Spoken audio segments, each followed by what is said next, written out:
हॉटेलपेक्षाही भारी चव असणारी ही रस्साभाजी। यासाठी एक बटाटा, ढोबळी मिरची, फ्लॉवर, वाटाणे, आलं, लसूण, खोबरं, कोथिंबीर, कांदा, टमॅटो घ्यायचा आहे। बारीक चिरलेला कांदा, बारीक चिरलेला टोमॅटो करायचा आहे आपल्याला। ते एका भांड्यात तेल टाकून जिरे, मोहरी, हिंग, हळद, कढीपत्ता टाकून कांदा, टोमॅटो भाजून घ्यायचा आहे आणि याच्यामध्ये आलं, लसूण घालायचं आहे। आता यामध्ये सर्व भाज्या भाजून घेऊन एक झाकण ठेवायचं आहे।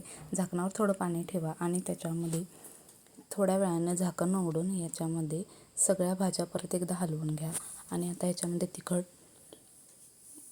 मीठ, हळद आणि चवीला साखर थोडीशी टाका आणि हे चांगलं मिक्स करून घ्या, एकजीव करून घ्या। याच्यामध्ये कोणतेही मसाला ॲड करायचे नाहीत किंवा कोणतीही ग्रेव्ही ॲड करायची नाही, त्यामुळे ही भाजी एकदम छान आणि टेस्टी लागणार आहे।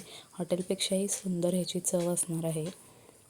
आता हे सगळं भाजून घेतल्यानंतर ह्याला एखाद गरम पाणी घालायचं आहे। गरम पाणी घातल्यामुळे याचा कट जाणार नाही, त्यामुळे भाजी एकदम छान शिजते। 1-2 उकळीमध्ये भाजी एकदम शिजून जाईल।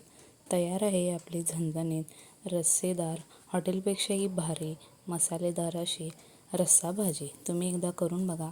व्हिडिओ आवडल्यास लाईक करा, सबस्क्राईब करा आणि शेअर करायला विसरू नका।